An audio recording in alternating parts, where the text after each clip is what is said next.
Hello beautiful people, welcome to the channel. Reverend Debbie here, hope you're doing well. Today's video, another one of my Am I the A-hole series. Now this is a long one, so please kick back, put your feet up, make yourself a cup of tea before you have a watch of this video. But it is a very important one and it is actually super scary.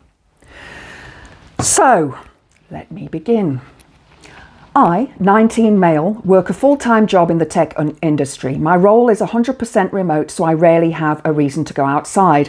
However, after recording data on my personal life, I concluded that my social life was in a poor state. As a result, I decided to pursue hobbies that would allow me to befriend people my age and meet women. One such hobby led me to connect with a group of physically active young adults. I was instantly taken by a woman, 22 female, in the group. She is slim with a small waist and perfectly rounded breasts. The cherry on the top is her face. Her sense of humour is rather childish, but I was still fascinated. One morning, 6 of us went hiking together. We decided to hold a mini competition. We'd go off into pairs and choose 3 different routes to complete the trail. Whichever pair completed the trail first would be crowned the winner. Now, I don't know about you, but I like to win. I don't like to lose. So I'd be wanting to be one of the people who win. I knew the route well as I had studied the area the night before. However, she wasn't familiar with the trail at all. I volunteered to be her guide and companion for the competition. Our only aid were physical maps. As soon as we embarked on the journey, I decided that it would prove fruitful to seize this opportunity to get to know her. Sounds very innocent. I purposely chose a long, complex detour so we could spend more time together. At the start, we made great conversation and I found out a lot about her. Now, he purposefully chose a long and complex detour. Now that's scary.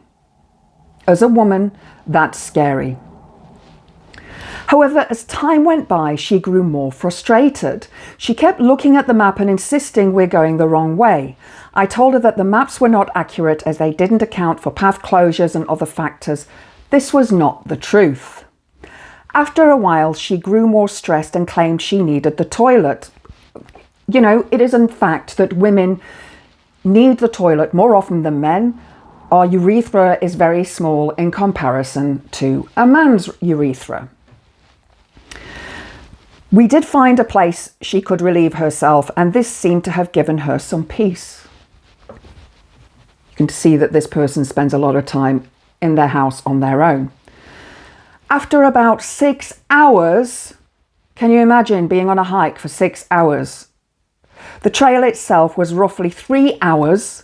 We started making our way back. She had already communicated with the group and began accusing me of taking unnecessary detours. Well, she wasn't accusing you because she was right. You actually did take unnecessary detours.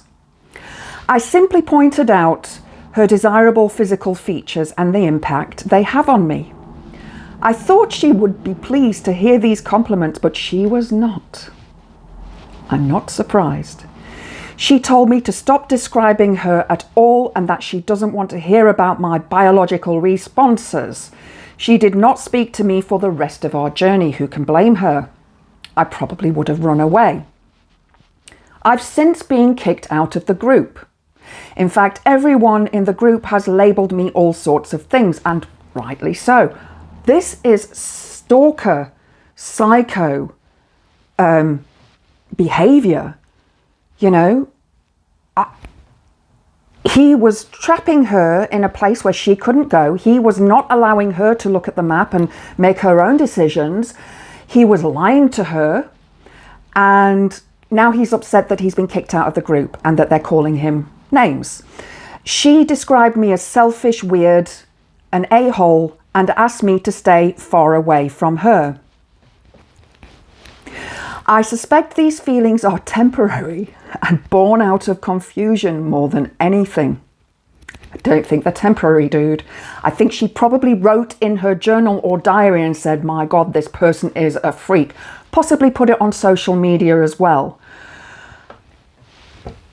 Am I the a-hole for attempting to nurture our connection with the landscape serving as a beautiful backdrop to what could have been?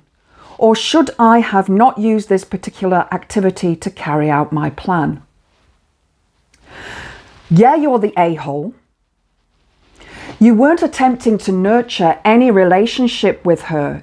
You were attempting to control her and put her in a place where she couldn't say no. That is what you were doing.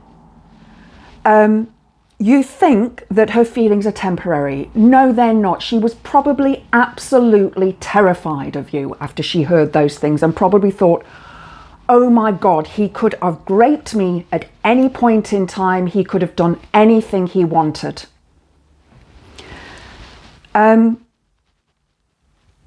Dude, that particular activity, it's not about the activity. It's your plan that is the problem. It's your plan to try to coerce somebody to be with you. This person is a person that is probably has narcissistic tendencies. Most of us have narcissistic tendencies, but bordering on psychopathy here because he wanted to get her alone. There are so many things that could have happened here, and I don't want to discuss them because they are terrifying, and I know that every woman who is watching this is probably thinking the same thing, but he is the reason we choose the bear. It's that simple. He is the reason we choose the bear. Guys, don't act like this. It's not the start of a relationship. It's the start of a horror story. It's the start of a program on TV where somebody's gone missing and then their body is later found. You don't deserve to be with this woman, and you probably don't deserve to be with any other women. Anyway, if you've got any comments or further things to say on this strange scenario, this terrifying scenario, pop it down in the comments below. If you've enjoyed the video, please click the like button. Please subscribe to the channel. I hope to see you next time. Blessed be.